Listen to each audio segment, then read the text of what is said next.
That one verse that I was writing, I actually like start tearing up, you know? Those lines, standing on a mountain, looking at my palms, eyes full of water, hours of dua. Now they call me Haji, my head shaved bald. I didn't see this coming when I was trapped in school. When I picked up a pen, that was the first time I learned to be vulnerable. Men find it hard to love, we're taught to be tough. Girls greet each other with hugs, where we just fist bump and give a little nod. I couldn't talk to him about it, but I was able to share it through creative expression. And when I was able to do that, it felt like a relief.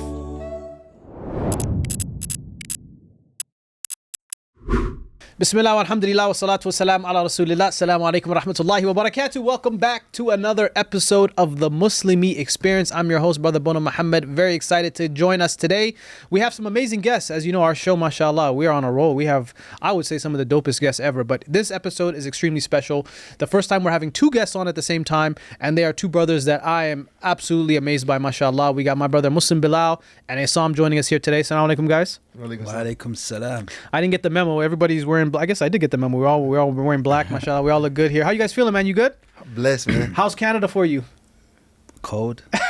But you know what, alhamdulillah, I'm from the UK, man. I'm used to the cold, but I'm not used to the snow. The snow is like Snow is different. mountains. Snow out here is like a game changer, unfortunately. But I love the way the world don't stop when it snows. In the UK, we had snow like this, that's it. Schools are closed, work's closed. There's a warning on TV, stay in your homes. Cars are crashing into each other. Yeah. Everything's just still going on. Yeah. We actually don't have a choice, unfortunately, because we have so much of it. But, you know, alhamdulillah, snow brings a lot of blessings, a lot of barakah. You get to spend a lot of time indoors with your family. You're forced to, at least. It's like another pandemic, you know, we have here every few weeks. But for you guys, you know, what's exciting to have you both here is because you guys have both launched a project together, which is quite unique. A lot of times artists will release solo projects, they'll release solo albums, but you guys actually did a collaborative album, Kalby My Heart, which is how many tracks in total? About almost 20 something or? 18, but then 4 of them are interludes. I think about 14 It felt healthy. It felt like, mashallah, very, like there was a lot to it. But let's first go back and talk about why even decide to do a project together. You're both respected artists in your own rights. Why decide to combine forces and do something together? Is it the full story? We were supposed to do it. Someone wanted us to do an album together. Oh, okay. Yeah, Someone said, I'd it. love you two on an album together. Like, and we're like, okay, yeah, we Somebody's can got do good that. taste. It's like, yeah, it'll be amazing. Like, you know, put you guys on the album together. Like, I'll fund it, or this, that. So we was like, do you know what? Good idea. So we made a group chat. And then in the group chat, Essam was messaging. Essam's messaging, like, what's happening in this album? And he weren't getting no response. He's like, yo, meeting and everything. he's like, yo, I'm ready to book my ticket. Is this album still happening? What's going on? What's going on? And there's no response. He's like, yo, bro, MB, your guy, man, he's not responding. And then we just said, you know what? You know, you learn so many lessons. It's like we don't have to wait for people to do things. Yeah, why? And that was, you know what? You gave us the idea. We're gonna execute it ourselves. So, bro, Sam said, let's just do the album ourselves. Mashallah. You know, so that's how it came about. Right. Initially, we just ran with it, but and we had already started it too. I think it was not really. It was like one or two tracks, the kind of in the motion. You know, when he brought up the idea, you know, when he brought up the idea, I was on go, just ready to go, you know. Yeah, his brain's already thinking. You know what? He wants an album from us. Well, we got that one together already. We got that one we done together already. We got Family. Yeah. Yo, Malaysia, the studio. We got that one there, brother. That could be it. So we're trying to do the maths now, and then it's like, yeah, we just need to make another 5. You do 2 solos. We got an album. So I told you the story about the little kid who heard about your new album. Essam has a big fan, okay? Yeah. And this kid, he came up to me complaining one day. And he's like, you know, Essam never releases anything. I've been following his page. He just, you know, and he's a little kid. He's like 9, 10 years old. And he's complaining to me. Like, he's cursing me out. Like, why does... And then I saw MB and Essam do something together, and my socks almost blew off. This kid was so hyped, okay, that you guys did something together. So there's a lot of people that felt that way. A lot of people that are like, oh my God, these are like my 2 favorite artists. So what was the reception that you guys got? I mean, from even doing the shows in London and Seattle, like what was the overall vibe of even doing something collaboratively? Yeah, I feel like I love the way the two worlds complement each other. because it's like US accent, UK accent, and I love the way I think they really complement each other. And you know what I found, like from before when I visited Seattle, maybe when did we do the corner? Like 2018. So this is like over like 7 years ago. I went to Seattle, and I was like, this South Seattle reminds me of South London so much. Yeah. So it was like the same but different. South Seattle looking like what is it? South Philly looking or South London looking like South Philly. Yeah, Yeah, okay. yeah. Shout out every day in my city. Yeah. So when I got there, I was like, this reminds me of South London. Like that area reminded me of the area I grew up. So I felt at home straight away. When I was there, I was like, I was just at home. Yeah. I just fitted in. So it's like, that's what the album is like, a South Seattle and a South London link up. You know, a lot of us, where we come from in different parts of the world, we got similar stories, you know? And there's a backstory to that too. I remember it was in the Netherlands. I was in Utrecht. I was at my family's crib. You were where?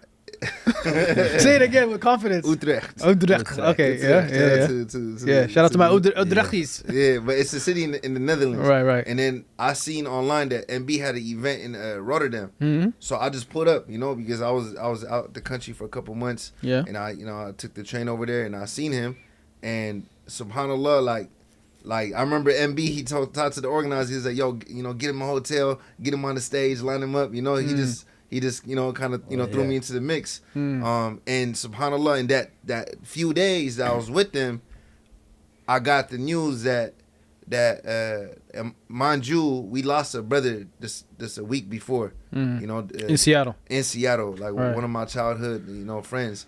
And that time I was with MB, a week later, we lost a second brother. So it was back to back, a week apart from each other. And I remember I just couldn't really process that, you know, those emotions. But it was difficult being away from home, you know, being on the road, you know, trying to, chase my dreams and you know, really escape from that reality. But being hit with this news that was so close to home, I remember, like, I think one of the first things I mentioned to MB was like, yo, we need you to come out to the city. And MB was like, no questions asked. He pulled up. Like, it was not even no business talk. You know, it's just, I said, yo, we need you in the city, you know, talk to the youth. And then that's where we did the Streets to Islam event, in Seattle, you know. And it was like the people that turned out, it was, you know, the community really appreciated it. And that was the time that we shot the corner. Yeah. I mean, definitely, I being a person that's visited both locations, Seattle and London, I could tell you there's a lot of definitely similarities. Yeah. It's interesting too, because obviously your context is very different, coming from the Caribbean, coming from a Jamaican background, obviously being Moroccan and you know, being in the States.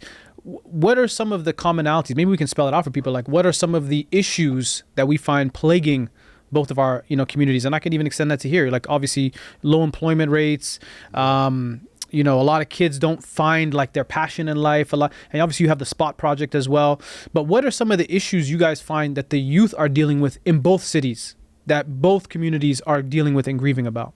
You know, just to kind of like add to that, like just through my travels, one of the things that I noticed, everywhere you go in the world, there's a community of poverty. There's a trenches everywhere. There's a hood go. everywhere. There's a hood everywhere you go, and in every hood that you go in the world, it's a different demographic depending on the migration, right? So you come to Toronto, you might find a lot of East Africans. You go to the UK, the Caribbeans. You go to France, the Algerians, Nigerians. You go to Australia, all the Lebanese. The Lebanese. Yeah. You see what I'm saying? You go to the Netherlands, you got the Moroccans. Yeah. You know, Spain, you got the Moroccans. In different parts of the world, you have a different demographic, but and you see a parallel between all of these communities.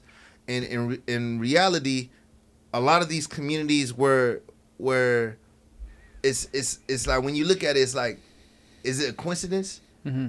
Right? Because a lot of the communities were people that migrated from different parts of the world, and, you know, from their homeland, and they were placed into communities that were inflicted, you know, by, you know, generational trauma, you know, and the different issues that come with it. And what you find in just speaking on my community, you can reflect, you know, the same issues everywhere else in the world. But in my community, we have an issue with with violence. Mhm. You know, there's different gang crime happening in the city, and also an issue with the, you know, just the drug epidemic. Yeah. You know, a lot of hard drugs. You know, taking a lot of young people away. You know, and maybe talking about the 80s, it was the crack epidemic, but now the issue that we find is like the fentanyl in the streets. So you know? in the U.S. and even in North America, that's a big issue. I don't know if it's the same in the U.K. Are there a lot of young people like popping pills and getting into like the heart? Because I was shocked even to learn about that in Seattle and even in the U.S. Seattle's big too. A lot of Muslims are into hard drugs. Like you're talking about a step away from heroin and stuff like that you wouldn't consider to, you know, no drug is good, but you know what I mean? There's some The type of drug that will kill you, take your life. yeah, like on the spot. Is that something you've seen happening in UK as much? Do you know what? I don't know so much about the hard drugs, but drugs is, a lot of people are turning to some sort of vice. They got different vices in the UK, like these balloons and, you know, other things, and mushrooms, just different vices, different things. Yeah. So I think drugs on a whole, but it's similar, as in like, I just think like, yeah, it's the same story, like lack of opportunities, and which leads to lack of hope. So you got a community where there's no hope, and then when you ain't got no hope, you become like, it leads you to making bad decisions, or you turn to things like drugs and, you know, smoking a lot. You know, people say smoking numbs the pain, Yeah. or drinking. So these things are escapism. Yeah. So what are you trying to escape anyway? So a lot of them, the main thing is just the lack of opportunity, lack of hope, which leads to do these things. And, you know, there's nowhere to get, where you're going to get your inspiration from, where you're going to get motivation from. You're not living in an area where you're seeing people doing well for themselves through legitimate jobs. Like, wow, do you know what? James at the bottom of my street, man, he's a lawyer. I want to be like James. Or that guy, you know, he's an accountant. I want to be like George. They don't live in those communities. Like, you're surrounded by, you're all put in the same place. So you're surrounded by poverty. So you end up doing something to either escape the poverty, which is usually crime. Because the only people you see that look like they're succeeding are the criminals. So that's your motivation. So everyone's doing crime or trying to numb the pain by doing drugs and all of these kind of things and wasting their life away. So when we go into, but you know, these people only want alternatives, because when we go into a place like South Seattle and we say we're doing an event, everyone shows up. And when we say, all right, cool, I remember saying, you know what? Let's go studio, we make a tune, and tomorrow, cool, the whole community come to the video. Everyone pulls up to the video. Everyone likes it like they're making a film. So they feel like they're a part of something. And it's like, what next? What are we doing next? You know, everyone's ready to work. Everyone's ready to do something, but there's nothing to do. So that little period I was there, it felt like, right, there's something to do. There's something to be a part of. And then, but you're going to leave soon, and the hope leaves. So, you know, and it's the same thing in all of these areas, you know. They just want something to do. That they want something to be a part of, some sort of alternative. So I definitely could relate. So that's why, you know, My Heart was for the boys, the men that are turning to things and numbing the pain. This is an album for, like, from the heart, from men, to show that, like, would you say, like, purple does cry? You know, like, to show that men, we do have emotions. It's okay to feel, to be human. It's okay to feel down. It's okay to cry. Because, like, on the first track, My Heart, I say, men find it hard to love. With you know, we're taught to be tough. Girls greet each other with hugs, where we just fist bump and give a little nod. So we're taught it from young, like, nothing's loving and sort of, you know. So in this album, it's like the heart. Essam's vulnerable on there. I'm a bit more vulnerable on there, you know. So my verse on that on that first track paints a picture of my life and the interactions I had with my pops, and you know, the advices I got from you know, the elders, and the environment that I was, you know, that I became a victim to, you know? And I remember from a young age, very young age, I never used to share anything about my life to like any of my brothers, any of my friends, you know, the people I grew up with. And you know, just, you know, reflecting what MB was saying is like, as men, we're not taught to talk about emotions. We're not, you know, taught to be vulnerable because we don't want to be seen as if we're soft. We don't want to be called square by the homies. Right. You know, so we just kind of keep everything bottled in. And for me, when I picked up a pen, that was the first time I learned to be vulnerable. You know, and I remember even one of the first pieces I ever wrote, it was about my father experience. And then I pulled my friend to the side, one of my bros that I grew up with, and I shared with him the piece. And he looked at me and he was like he was just shocked. He's like, I didn't even know. Like, I thought that the pops that was raising you was your real pops, you know? And we just kind of, you know, just kept it pushing. But later on, years later, we revisited the conversation. And when I really reflected on the conversation, I remember I couldn't talk to him about it, but I was able to share it, you know, this experience with him through creative expression. And when I was able to do that, it felt like the weight of the world was lifted off my shoulders. You know, it felt like a relief, you know? So, you know, like when it comes to, you know, this project, this My Heart project, I think that's one of the key themes that we constantly just kind of revisited, was like the importance of speaking from the heart, and the importance of vulnerability and the positive effects that it could have, because all we ever knew was, oh, if we feel pain, we turn to substances to numb the pain. You know? I mean, that's an interesting even side point around the issue of fathers, of mentorship, of, you know, having big brothers and people in the community to help guide you. Because that's something I think you guys kind of share in common a little bit, right? In terms of your own personal journeys, in terms of maybe lacking that exterior father figure who was there with you all the time. Talk about that experience. I mean, what was it like for you guys to be vulnerable in an artistic sense, talking about things like, you know, your family, things maybe related to your upbringing? You know, you had a lot of personal insight even into your song about your mother and about the struggles that she had as a young woman, you know, raising you. Did you guys find it interesting at all? Because I find it super interesting that, you, like, although you are on different sides of the world, your stories are quite parallel in that sense. Yeah, and there's, you know what it is? There's so many people, the same way as Sam, the other side of the world, can relate to me. I'm thinking about the young man who can also relate in all different parts of the world. So I need him to be in his room listening, going, someone understands, someone can relate. Because I remember, like, because my mum went through so much that she turned to substances, and it's me and her in the household, because my older sister, women might clash, and my sister left from a young age. So when it's just me and mum in the house, and mum's like drunk, like sleeping, so I'm kind of by myself a lot. So I'm used to being alone. And you realize the things you go through as a child impacts you later.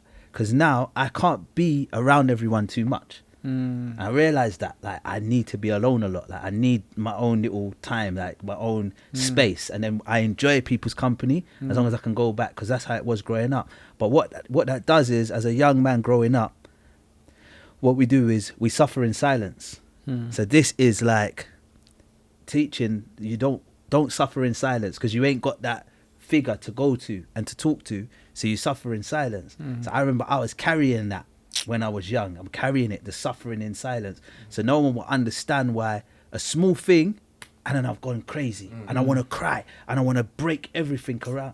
But wait there, why are you so angry? It was just a small thing. No, but I've been carrying the anger and the pain from everything.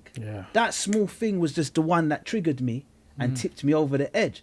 So I might have got in trouble at school when he said, all the teacher said is I'm lying. I've picked up the teacher and tried to throw them across the room, and I'm gonna. It's like, where did all that come from? Like, but don't call me a liar. Don't call me a liar. Don't call me. I'm not lying.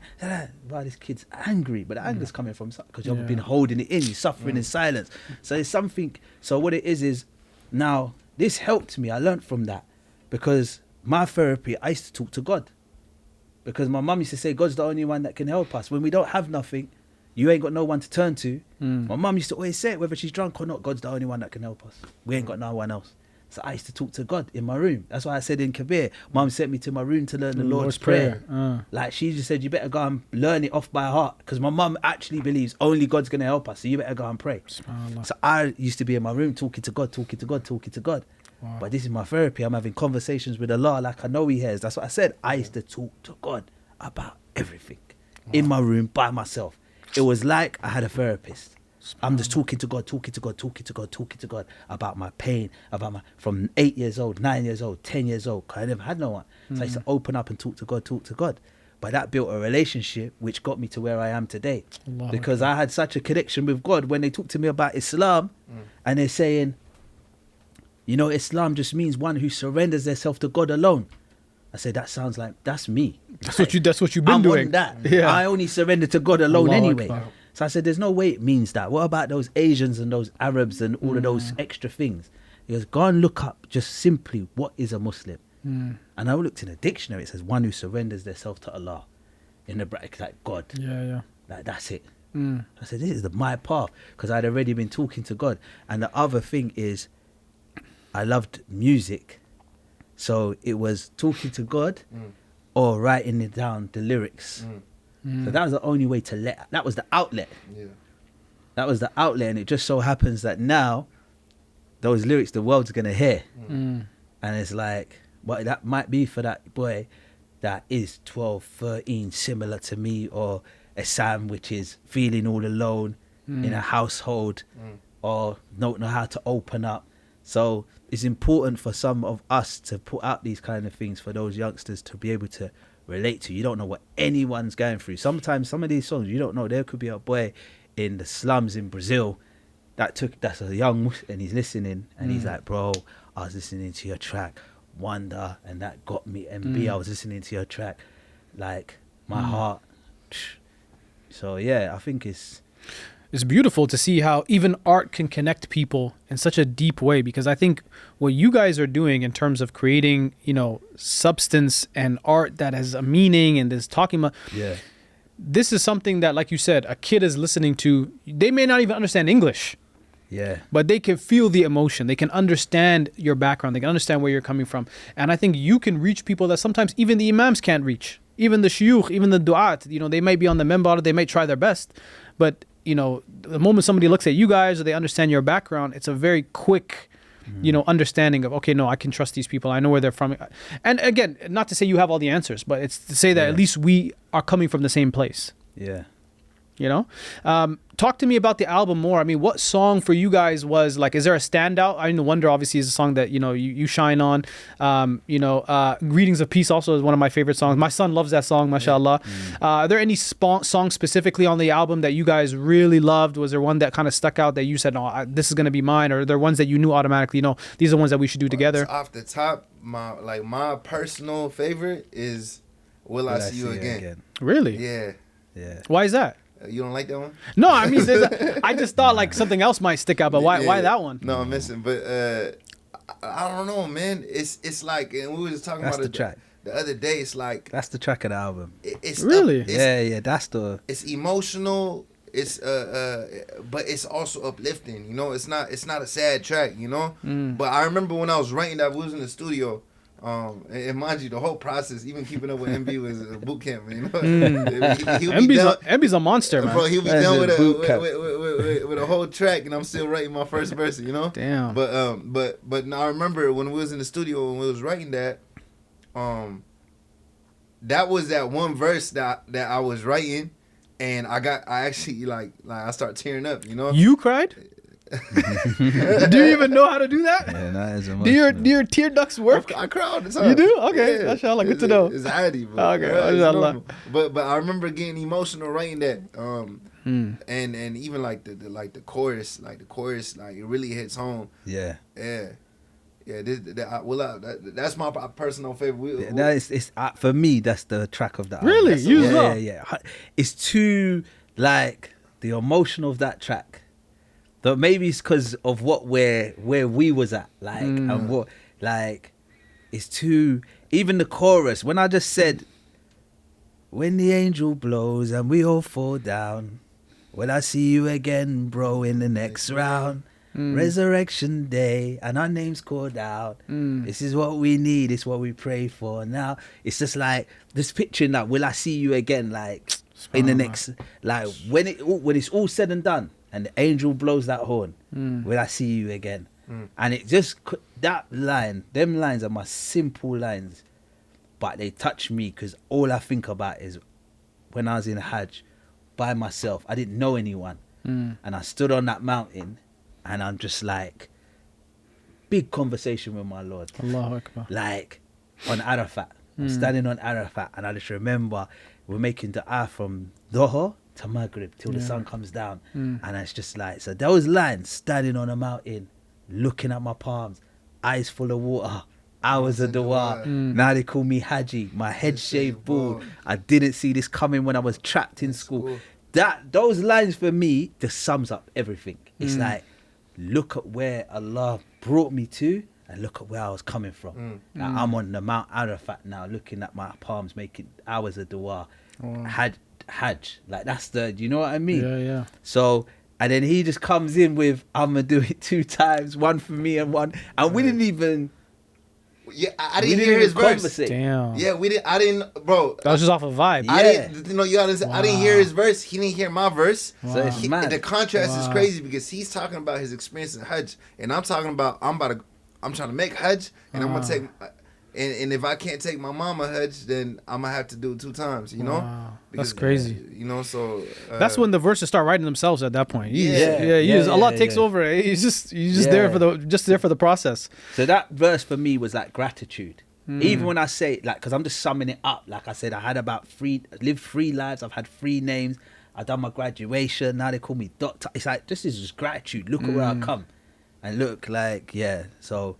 Yeah, definitely. I think that track there is, for me, that I agree with Essam. I thought you guys would have said Muslim. Oh, that's because that track is also, you know, that I really like the vibe on that. That's like a group posse track. I reminds me like a Wu-Tang Clan kind of vibe.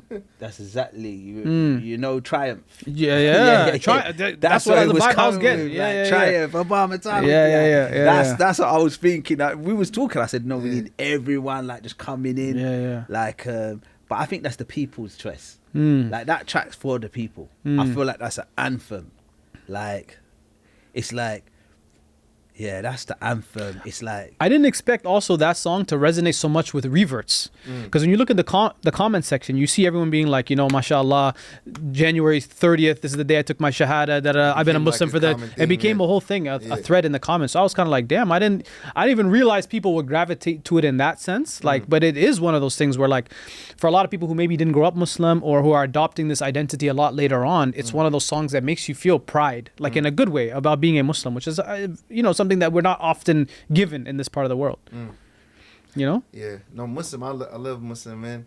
You know, and we had, you know, the brothers in the US, the brothers in the UK. So how did you even decide? Like, how did you pick? Because you had some people in the UK, you had some people from Seattle, you had some other Americans. Like, So just to kind of break it down, like, so the whole project we recorded and pieced everything together in 7 days. A week. Yeah. Allahu Akbar. You know, and how many songs a day? I don't even know. 2, 3 at least now at that rate, really, right? It was like we done it all in 2 or 3 days, and then it was the ones that ain't complete. The next couple of days we went back and finished them off. But it was like the first 3 days we done all of them, and then it was like, I gotta go and do my verse on Kabir. I gotta go and do Purified. I left. I was like, Allah, I still gotta do that. I don't know. So it was like everything was done in the first 2 or 3, but we just had to go back and we didn't see the light of day, actually, bro. I think the one time we stepped out was Jummah. Yeah, I went to Seattle to record. Yeah, I only went left the house when it was Jummah. That was it. Man's like, how's your trip in Seattle? I said, I ain't seen Seattle. I've been in the studio the whole week. Yeah. But I mean, it was worth it. Yeah. Came out dope. But how Muslim came about was so the couple ox put up Prospect and Akhiyabu, Ak on the block. They put up, and we knew we was gonna do like a piece eventually like that, where it's just collaborative. You know, different people. We didn't know what the direction was. You know, Junior was in the studio, and then you know, they cooked up, you know, a vocal track. MB and Junior cooked up a vocal track, and I think I don't know the order. I think we just all hopped in there when we were ready, and then the placement we moved it around later, and then I think we all kind of came to the consensus that we wanted Massacre and Bonkers on the track and Elias as well. So obviously they were in the studio, so we had to organize it from a distance. So I guess you shot the video in, was it London? I guess you guys shot the video. Yeah, so the track was done already, and then we had the album released in London. Right. And then that week everybody was there. Elias was there from Canada. So it was the best time to shoot it. Yeah, Prospect, Akana Block was there from Seattle. And then Massacre and Bonkers was in London, so that was like the only time we could have shot it, Yeah. What has been the hardest part of putting together a collaborative album? Was there any difficulty, anything that you guys didn't expect along the way, any road bumps? I mean, even to make an album in a week is kind of crazy if you think about it. Like normally that, process like that take a lot longer. I think the hardest part was probably just doing it in that space of time. Yeah. Because we had a window that we wanted to complete in.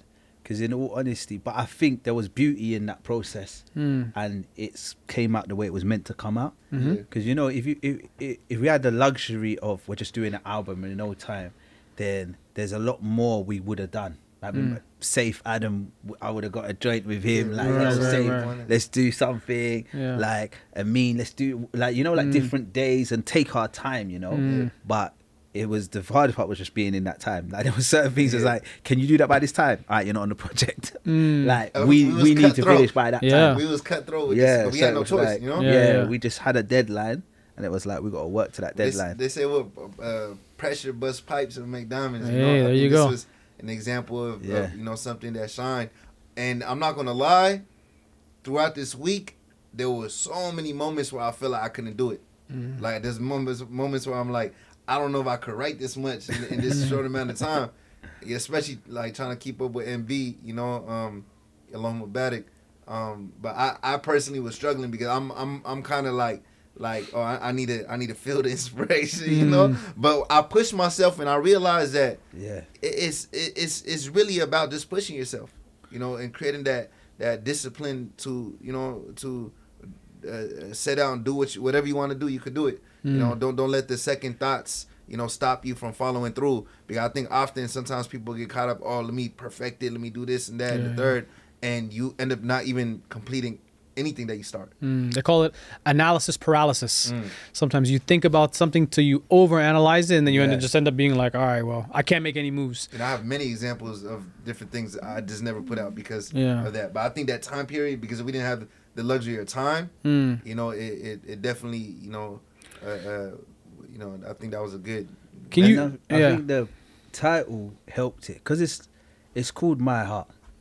So the thing is, it's like when I was in Kuwait, my teacher said I was about speaking on stage and stuff. I was feeling a way like I don't want to be on the stage, because when you go on the stage, it puts you in a position too much, And I remember he was like, just speak from the heart. When you speak from the heart, he said, I like what you just speak from the heart. You tell your own stories from the heart. When you speak from the heart, it connects to the heart.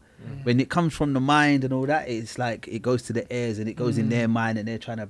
He said, just continue to do what you're doing, just speak from the heart. And with this album, it being my heart, I feel like it doesn't have to be so this metaphor and this. Do you understand? It's just speak from the heart. Yeah. Like just say it, and that's what helped. That's how I knew he's gonna achieve.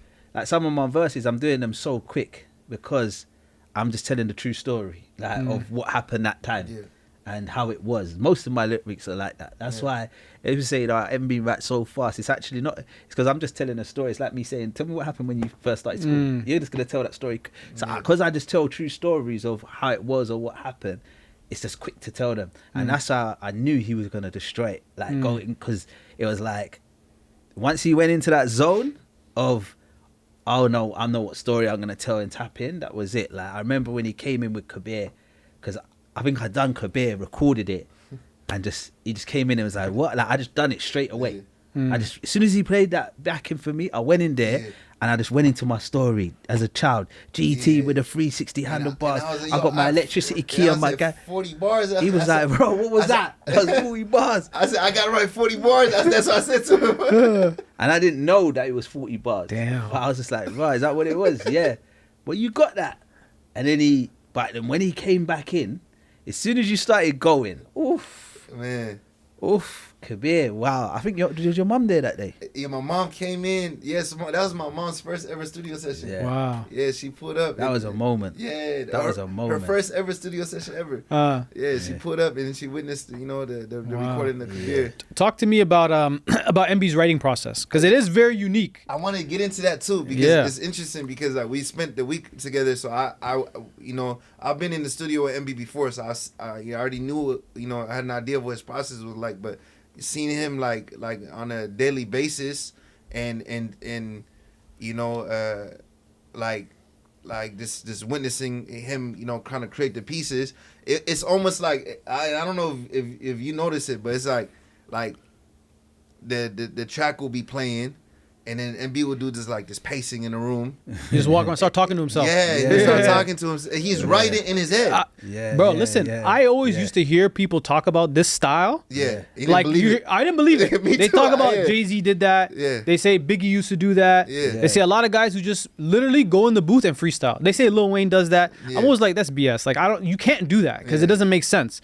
And then I really saw him do it in real life, and I was like, oh my God, it's possible. Yeah. Like, MB actually, mashallah, tabarakallah, is able to like freestyle coherent thoughts. Yeah. That's not easy to do. It's not common. If bro, I'm a writer. You ask me to freestyle, I'm giving you gibberish. I remember you told me your approach is more like research analysis. I research. I treat it like an essay, dog. I'm out here doing fact checking. Yeah. He's out there just talking from the heart, mashallah. It flows natural. I want to mention there's 2 times that I seen him writing though.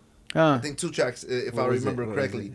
It was Purified, and obviously the other one was Dua, because we had to write it together. You know? Right. I think those 2 tracks. I don't know if there's any other ones. I think it was those 2. Definitely Purified. Yeah. Because I didn't know how to. So, because you know what it is? It wasn't so title, it wasn't giving me a specific feeling. Do you understand? So I need that feeling, and then it's like if I'm sitting on a podcast and you ask me a question that I don't understand, I'm not going to give you a long answer. I'm going to struggle with my answer.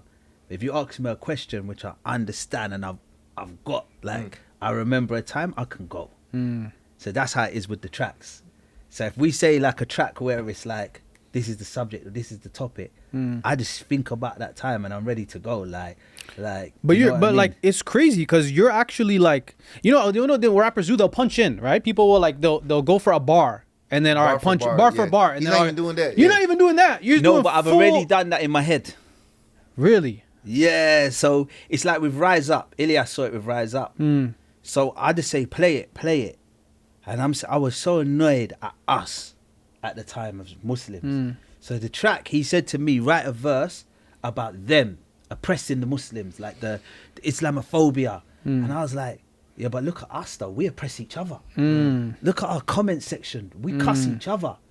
Like, we need to give ourselves dawah. We're always complaining about them, but look at us. Like, you're saying like, your sister, we're saying we need to protect our sisters, but then the brothers are beating them up in the house. Like, and then we go in the mosque, like stand in the mosque close together, with our feet hearts united, you know, with the Man United, looking like a united team, but our hearts are far apart. Right. Like, I'm thinking like, we need to fix the problems within. We can't even see past the colour of each other's skin. Like, so that I was just doing those lines in my head, and I was like, yeah. As I was doing them in my head, I go 1, 2. All right, that's 1, 2. Let me do 3, 4, and then I'll go 1, 2, 3, 4. All right, watch lines for 5, 6. Then okay, yes, 5, 6. Then I'll go 1, 2, 3, 4, 5, 6. All right, what should I say for 7, 8? But do you be That's forgetting? Hold on, but you do that all in your head? So I'm doing that in my head. Forget, like, do you ever, when you, like, you're doing it in your head, but is there No, a time because where, I can see it. No, because I can see it. I'm watching it like a film in my head. Wow. So I can kind of see it. Like, you see when I'm saying like the what, I'm not even gonna lie. You see when I'm saying that verse now. So when I'm saying it, I can see it. So I know what happens next. Does that mean it's like I'm watching it as a film? That's crazy. You know what I mean? You're Like seeing it like as, you know, like Ilyas sees things in sound. Yeah. Seriously, like you'll tell Ilyas like, yo, I want something like this, and he won't understand the words, but understand the feeling. Yeah. And so are you saying that when you see it, it's like you're seeing like words, but it's like you're seeing the words come to life? yeah, I'm watching, like, I can't see the words, I can see the person. This life's enough to get you down. I can see a man just down. This life's enough to get you down. Take a look around, step out, smile on your face. Like, I can see him going out, smile, but the world gets him down, so he returns home with a frown. This world's full of imperfections. You get me? Like, all this, everyone's suffering from anxiety. Everybody's got depression. You know, let this life get the better of them. Like, ain't this all meant to be lessons? All your high expectations sets you up for disappointment. I'm thinking about, like, because this is when everyone was online saying, I've got anxiety, I've got this, you know, like, I'm depressed. So all these people are big in front of the cameras, but they're all crying and they're all down, and it's like, so I'm just watching. I can see it, the verse in my head, and then that's what helps me. It's like, that's why I said I want to do a video to UK freestyle in here. Because coming soon, you'll see that video very soon, inshallah. Because when I wrote that, I saw, like, a therapist or an interviewer saying, be honest, how does it feel? That's why the lyrics just coming with so much damage, so much pain, but I keep this smile on me every day because they rely on me in so many ways, and they treat me different, like my life and theirs ain't the same. And I saw someone going, so I can't show them that I'm weak, but I'm human. They didn't know that I cried this week, and I could break down every time on stage when I speak. And I'm OCD, I try to keep life and everything neat.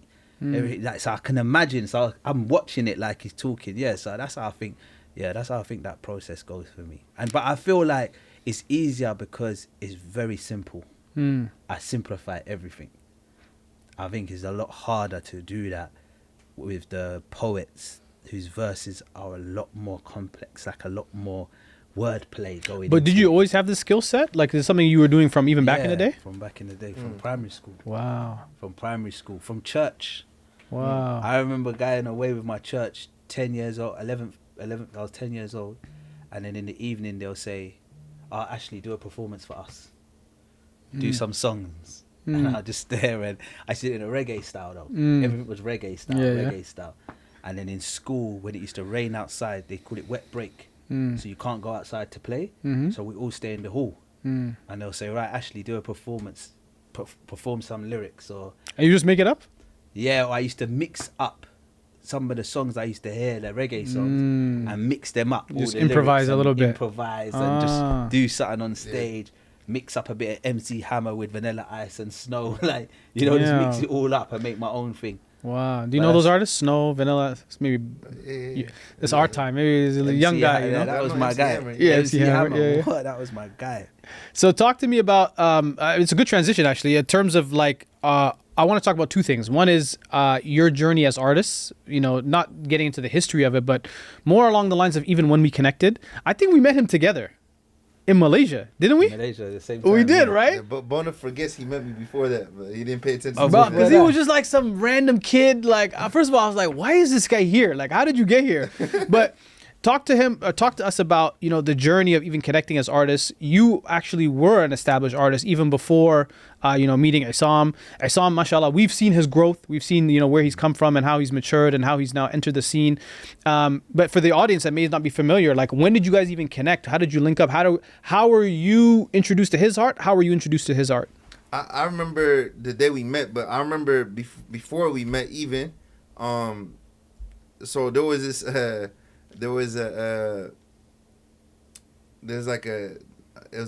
they called it Islamic school. I don't know.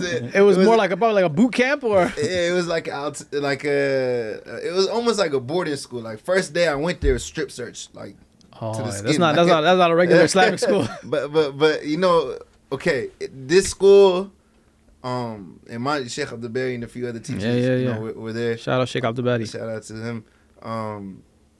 This school was like where all the parents who struggle with their kids kind of just grab their kids and put them in that school. This school closed down. It was not even open for long. But I remember, like, my parents just forcing me to go there. Like, there was like a time period. It was like 2007. My mother, she went into a coma. She was like, doctor said she was not gonna make it. And then she was in the hospital for many months. It was me and my pops was always working, so I was kind of just outside on my own. And when alhamdulillah, like, my mother, she survived, the situation.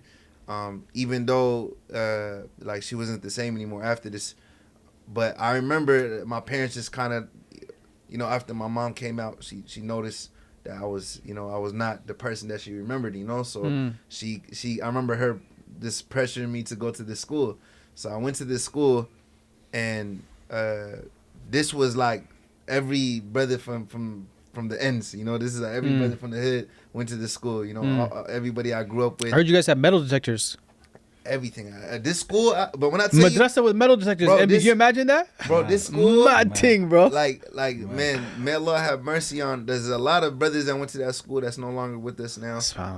There's even a lot of brothers that went there that's locked up, and a lot of brothers who are also doing great for themselves, But the reason why I bring this up is because I remember this was the first time that I ever turned to Islam, right, during this time period. I remember hearing a lecture. How old were you roughly? I was probably around like 15. Okay. This is like my introduction. High school-ish? Yeah, high school. It is my first time like praying 5 times a day, and actually studying the religion.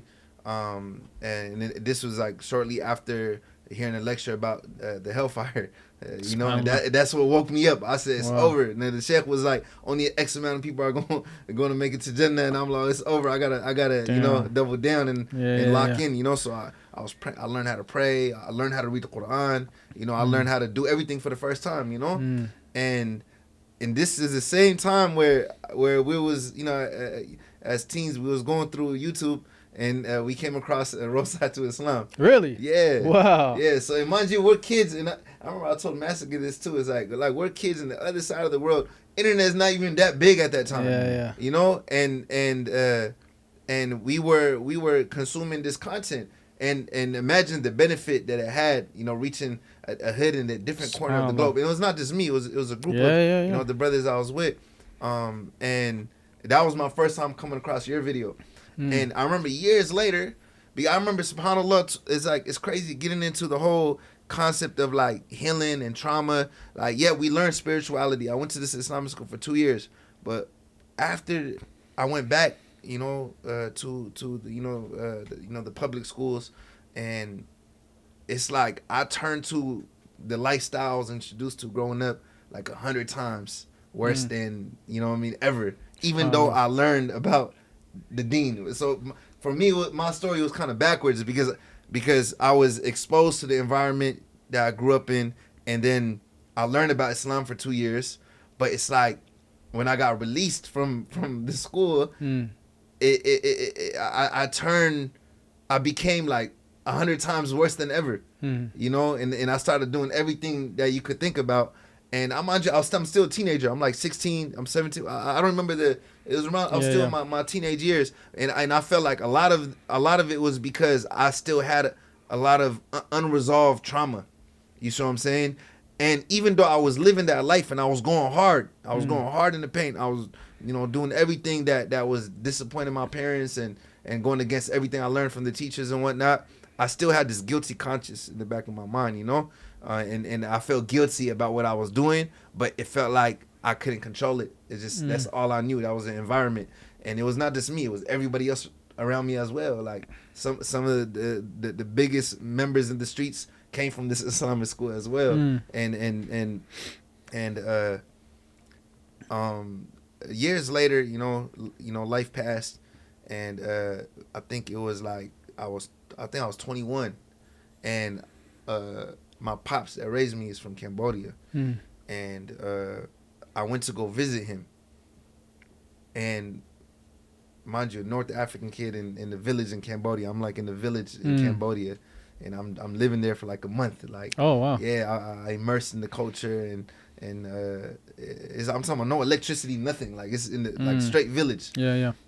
When my bro Muzammil, his mother was living in Malaysia at the time, so he was visiting his mom. So I found out he was in Malaysia, so I was like, yo, Malaysia and Cambodia are so close, very cheap tickets, So I flew out there, and when I was at the airport in KL, I seen Amir Sulaiman. He posted on Facebook the Ilm Arts Festival. He was marketing it, and I clicked on the website and I seen all you guys, and I called Muzamma. I said, "Yo, we gotta go here. Like all these Muslim artists are gonna be here," and we just went to the event. You know, we booked our tickets. Wow. We went to the event, and then that's where me and Muzamma was sitting in the audience, and then I seen MB, and I'm like, "Yo, I recognize him from YouTube." And then the moment I was thinking that, he just came up to us and he just showed us love. And I remember I was like, "Yo, this you know, this brother is a real one." Like, you know, he didn't even know us, and he came through. He said, "What's up?" He showed us, you know, a lot of love. And that was the first interaction. I don't know if you remember that. It was like a first interaction. Muzamma had the hat. He had the hat. Yeah, I had a Seattle hat on. I just remember you guys stuck out like sore thumbs. I'm like, Two these of them guys are sitting there, I was definitely like- not Malaysian. Like, Yeah. even Muzamma didn't pass. Even we knew he was American. We're like, bro, there's no way you're from here. Yeah. The vibe and everything was just off. It wasn't like a Malay, you know? It was But like, listening to him say that, Allah's guidance. I'm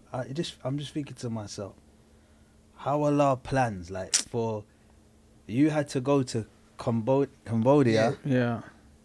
and then in order to be able to, when Muzamma says he's in Malaysia visiting his mum, Yeah. you to go, oh, I'm close to that, let me come. To then go to Malaysia, to then see that post by a Muslimi man, to go to that event, crazy. for it to be at that time of that Ilm Arts event. When are we all going to Malaysia? But Bro. and the way Allah planned, that all had to happen for us to be here now today, SubhanAllah. to doing this, Bro, my heart, and all the rest of the journey. And this but crazy, mind you, bro. this would change the course of my life. Because mind you, I've experienced like, Yeah, because I've seen how much since then. yeah, What happened? That's why I'm just here saying. that was that turning point, you know? But Allah knew. Allahu Akbar. Allah knew. Allah And, Akbar. and I just want to add, like, mind you, I've experienced the extreme of every side up to that point in my life, from the streets to Islam. Like, I've experienced both. And I'm at this event, and I at this time, I just lost one of my best friends, like one of my childhood brothers. You know, he was murdered.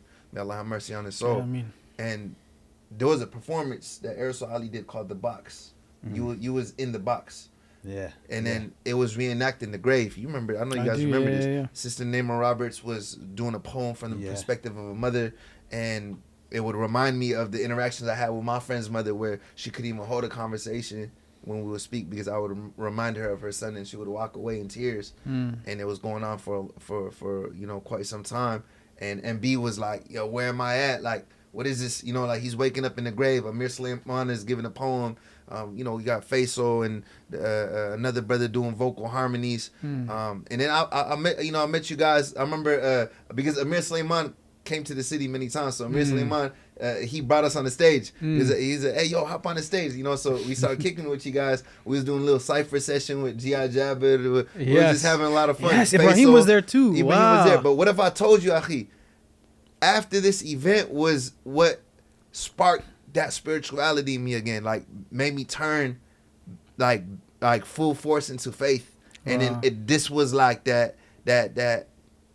like, I don't know how to describe it. It's like it impacted me so much because it was and I remember even watching MB perform, because mind you, it's like Islam never came to abolish culture. You see what I'm saying? Like, Islam never came to remove culture from us, because in reality, every culture, like Oromo, Moroccan, Pakistani, there's good and bad. Islam came to teach us how to take the good and leave the bad. And in reality, like, I grew up like in an environment influenced by hip hop. You know, like that was the language we spoke. So I'm hearing MB rap over like a vocal harmony. So I'm thinking like, yo, this is my language. This is what I understand. Right. You know? And I was inspired so much by this Ilm Arts Festival. I promise you, I went back to Seattle. I didn't miss a Fajr at the masjid for like 3 months straight. Wow.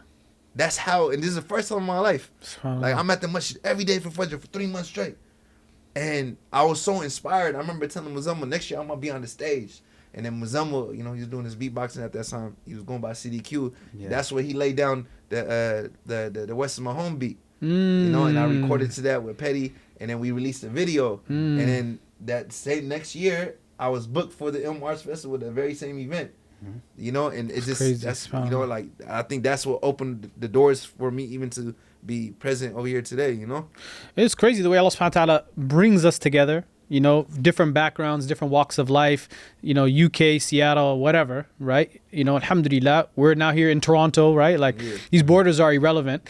But what I think has been amazing is seeing the growth of not just yourself and MB, but of the genre, right? Of the collective effort, which I know MB can talk about this, because there was a time when this guy and maybe Amir Suleiman and like I don't even know who were the only people that I even knew of. And yourself. And me. That was it. It was you was coming to Seattle like since I was young No, alhamdulillah. But I'm it. saying like what I've seen in terms of change is that there is now a whole generation that you've been able to help usher in, a new school of people that are picking up the same mantle of understanding, you know, that we can use art as a dawah, we can use art as a way of speaking our truth and being vulnerable and opening up, you know, very important conversations, which is beautiful. Mashallah, tabarakallah. I hope that now we can see something similar happen in the world of film. Because I think now you guys, mashallah, you've tasted this in music, you've tasted this in the sheet, you've tasted it a little bit in film. Yeah. Okay. Yeah. But this is what, not one hit wonder. I mean, there's more to come, inshallah. Right. But I want to kind of transition the conversation into that, because actually that's something that we all have in common as well. You know, mashallah. MB obviously is, you know, a prolific filmmaker and actor. He's featured in a lot of mainstream, a lot of very important work online. You know, you've starred in a very amazing film that everyone is still talking about to this day. You know, mashallah, tabarakallah. Since that movie came out, I put actor in my bio. Hey, brother, it's not you ain't lying though. You ain't lying. You actor. I got the receipts. That's what I'm saying. You know, but just from that one experience, and obviously MB having multiple efforts and multiple attempts at making films and being in that genre and that field, where do you think we are right now? If you could contextualize the nasheed world, the journey that we took, the 20 years it took even to get to this point, how far along that journey are we in terms of having an Islamic film industry? Do you know what? I think we've come a long way, but not far enough. I think the people at grassroots level, the people with the passion, the problem is what I always find is the people with the passion are the ones who are on the ground. So they have a story. Like if I was to ask you, Purple Don't Cry, you would probably tell me it's based on a true story. There was a guy you knew like that, or you had a cousin and this person died. You know, like if I was to say to Essam, running, you probably can explain to me, yeah, this was a time in life when we was on the, and this happened. So people who are on the ground and are affected by these hardships and circumstances and feel the pain, they're the one with the passion to make change. Like, we need to make change. How can we do something? I'm going to write a film about this. I'm going to write a script. I'm going to write it out. Now, that's not changed. Except for now, they actually got access to cameras and social media, so they're actually doing it and making it. But I think there's never been no backing from the people who are not on the ground, because I don't think they see the problem as much, and maybe they're not as affected by it. But I do believe there needs to be a machine behind that goes, I want to look after our young people and provide for our young people these kind of films or these things that they're interested in, but ones that are going to help them and benefit them. Do you know what I mean? Like, I definitely feel like there needs to be some more support from the people that are not as affected, the ones, because it's usually grassroots, the people on the ground are the ones with the passion, passion with no money. Doing it with $0 budget. Passion and no money. But the ones with the money have no passion. So they're like, why do I want it? There'll be more interest. You're more likely to get them to fund like the boxing in Saudi Riyadh season or something. Do you understand? Like it's a better business model. They don't see the necessity. But like, what's the need for making stuff for the youth and da. But we can see, like I could see, like the other day I was shooting a film in Birmingham. Some brothers from Handsworth, and then around the corner, a 12-year-old's been stabbed up by a 14-year-old. Subhanallah. You know, and then like we're like on the news only the other day, and a 14-year-old got stabbed on the bus. So we're on the ground knowing, whoa, this is happening. People are making bad decisions. But what was so we need to create alternatives. And I'd always think that like film, something to listen to, something to watch, something to read, are always going to be the three things that everyone's, like, especially in your younger years, if you're either reading, watching or listening. So we need to create materials that will attract and benefit. And I just want to say, that even goes back to what you said earlier about when you came to Seattle. When there's something going on, you see the youth getting active. Yeah. So when we got something going on, you know, Yeah. you see the importance of how these, you know, like film and arts, how it impacts, you know, the people on the ground, the youth. You create jobs as well. You create jobs. Well, I think more importantly, we create culture, Yeah, right? And I think the culture of, like, you know, because we know Bollywood films, we know Nollywood films, we know the target audience of Hollywood, you know, Yeah. but where is the media that is specifically for us, right? Where are the stories that are being told of our culture, of our background? And this is, I think, a journey that our generation is going to have to carve out, right? I think that's why I asked you, like, where do you think we are in that journey? Because but why I would say to answer that, what I would say is, why I would say we haven't moved on enough is because we've actually got Islamic channels now. But we've got no Islamic shows. Bruh. And I never understood that. That's crazy. And I'm to not me, by the way. putting no one down, and I'm not calling no one out because I say it, but I just don't understand that. Like, we've got Islamic channels now. We've got our own networks. So for me, that was quite exciting. Like, oh, there's Islamic channels, put it on. Yeah. But I've never seen an actual Islamic show though. I've never seen, and again, we don't want to throw anyone under the bus. They're all our friends, right? But for the amount of money, the budget that these guys have, I've never seen a successful TV show. Never. A film, something that's backed by, you know, these channels. Never. Why is that the case though? Because I'll just be honest. I think the money goes into the wrong. It goes into the more business-minded people's hands. Yeah. Rather than the people with the passion. Do you understand? Because it's a business. So it will go in the business-minded people's hands where they'll go, okay, what we'll do is I'm a businessman. If you give me money and fund me with this channel, I can sell every night to different organizations and I can bring back a revenue of this amount of money every day. They're more thinking of the business model. Yeah. Do you understand? The business model. Not the art. Not the art. Yeah. The art's like, when it comes to the art, like, oh, we need content for the TV station though, because it's on. Oh, just Take whatever's on YouTube. Just get someone from YouTube. Just get someone to sit on the chair and say, "Oh, they come how is it run today?" Like, the art side of things is not as important, you know. So it's more a business model. So we need that balance. You need to strike a balance, you know. You need some, like, because I would love the day where I see a teenager getting home from school and the way we say, like, bro, have you seen Squid Game? Have you watched a new episode of Squid Game? Have you watched the new episode of Top Boy just dropped? The way that it's like something on our channels. For the Muslims, like, bro, have you gone home and watched the new show on the Muslim channel? You know? Though that is kind of wild if you think about it, though, because again, in North America we don't have that same thing, right? In the UK, mashallah, they have established like Muslim channels that are there to propagate Islam through media. We got Muslimi. Yeah, okay. But you know what? If we're the only ones, we're but screwed, I'll tell you what's great. I'll tell you what's great, and I'll shout them out. Yeah, is our brothers in Australia. They got One backing. Path. One Path. Yeah. Come and out. you see what you can do. Yeah. When you get support and the backing. Because when I went there, me and you together. Yeah, we did. And we toured, did. We toured their studio. And we toured their studios and their offices. Yeah. And then they showed us their movie. They showed us the film. And we're like, wow, Yeah. this is beautiful. Yeah. And like the restaurant, you see the masjid there and the gym downstairs, and it was beautiful. Like, so when you go there, when you see that, we're supported, look at what they can do. Because when you see, look at One Path Networks Media, mashallah, what they're bringing out, it's amazing. Yeah, it is.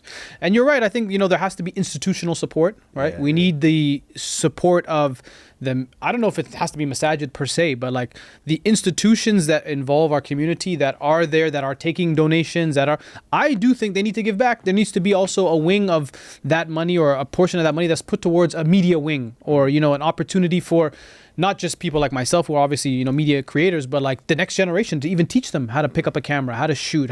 You know, these are very important skill sets, right? Yeah. And the more that the world becomes media driven, media centric, social media, all these things, like, you know, the famous saying goes that if you're not at the table, you're on the menu, right? If we're not telling our story, who's going to tell our story for us?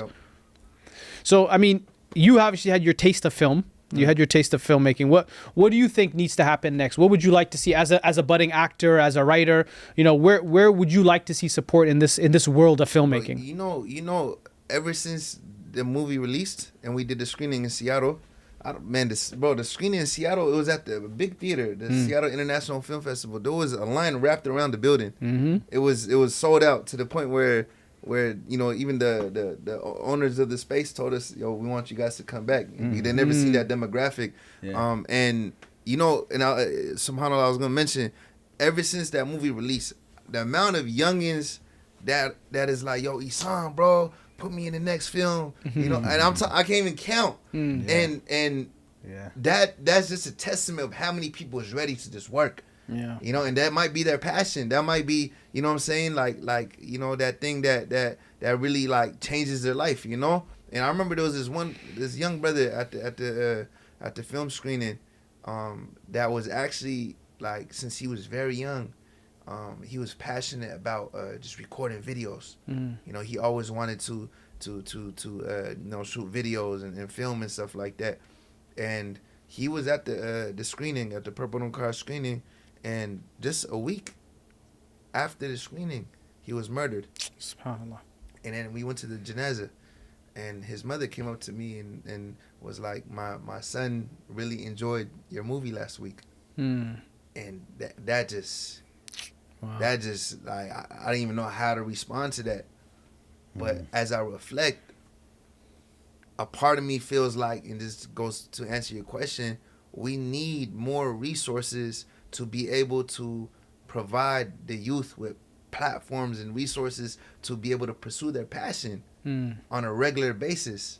You see what I'm saying? So they could be distracted from being out and about, or caught up in whatever the environment is providing us with. Because like, when you look at just our environments, like every corner has a dispensary or a liquor store. That's all done purposeful. You see what I'm saying? Like we are consumers of this capitalistic society that sells substances and sells a certain lifestyle to keep the rich richer and the poor poorer and the poor suffering. So we need more resources in order to create more films and create more art. But I'm not gonna lie, and I tried for so many years to work off of $0 budgets, and alhamdulillah, not easy. I've done my series of work, but it gets overwhelming, and I can't keep up, and sometimes I feel guilty because I'm not always able to follow through, with giving the young an opportunity, giving the young an opportunity when they're asking, because if we had, like 10 Purple Don't Cries that we're shooting in a year, imagine how many people. I know. Imagine how many people is gonna be involved. Yeah. How many people is gonna be, impacted. Because for me, like when I had that one experience at the Ilm Arts Festival, me and you guys, and these core experiences in my life is what shaped the trajectory of where I'm at right now. So we don't know what seed that we might plant in the young generation by giving them a particular opportunity that might just make them just pick up and be like, you know what, I'm gonna start pursuing this. This is my burning passion, and this is what I want to do, and it's within the borderlines of my faith. Mashallah. Look, I think there's a lot of work to do still.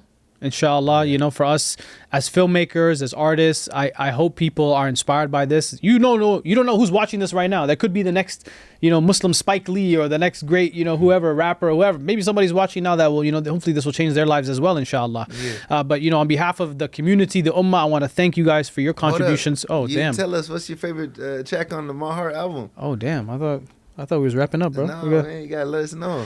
I really like the peace one. Assalamu alaikum. My son Khalifa sings that in the car, right? Yeah. Okay. Yeah. Video coming soon. Is it coming soon? Yeah. Wonder I really like. Muslim is dope. Yeah. And then Kabir is also my favorite. I like Kabir a lot. Yeah. Kabir is one of them, like, and you know what I really liked about the album too, and this is like a more of a technical discussion, I don't know how much we need to get into it, but the production on the album, okay, that's a whole nother discussion. But the production, first of all, I could see MB's influence on it, mashallah, because it's very toned down, it's very subtle. I like that soft. Yeah, Minimal. but it's like Minimal, yeah. the way it still pops, like it's still boppy, you know what I mean? Like that to me was pretty amazing. Like you know, like the fact that it's, although vocals only, and it's not even remotely as, you know, I don't even think there's really beatboxing or there's whatever people might have weird things about, you know. That probably was the most amazing accomplishment I think you guys could have, you know, bragged about, was the fact that the production in and of itself for a vocals only album was top notch. Like it was something that I don't think, I mean, Petty, mashallah, obviously has helped craft that sound. I think for, you know, I almost associate that sound with Petty a lot because I associate it with you and it's like a West Coast sound in my head, but I know that's not the case. But I think, the production is another thing that I would definitely give a big thumbs up for. And I hope people, if they're watching, will go online, stream the album. It's available in all the stores, on the platforms, Spotify's, the Apple Music's, all that good stuff. So make sure you check it out. Any closing remarks, any final words, anything you want to plug for the people that are watching at home? I mean, just check out the album, download the album, kalbystudios.com if you want to, you know. That's another way to purchase it, right? Talk about that. Yeah, because, you know, Spotify, iTunes and all that, it's really like pennies, you know, for the artists. Yeah, and also the Zios, they probably own that stuff anyways. You know, it's not owned by Muslims. kalbystudios.com is owned by Muslims. Ooh, you know, there you go. Halal, there you go. And 100% of all of the money that's coming in for this album is literally supporting the creative arts, you know what I mean, and giving opportunities for the youth and you know, just helping out the community. Alhamdulillah. You know, so inshallah. So make sure you go Kalby app. You can find it in all the app stores. Download the Kalby app as well. Yeah. And then tell us about anything you're plugging, Spot project, anything people can find out. All day, every day. Yeah. Spot stands for supporting the people of tomorrow. So everything I do, people say you do so much. You're making a film one day, next week you're doing an album, next minute you're in Africa with all this. I said everything's under one umbrella. Alhamdulillah. Whether it's a film, an album, or it's all trying to just support the people of tomorrow. Like it's all like that film's to help the next generation, that album to help like it's all just. So that's Spot.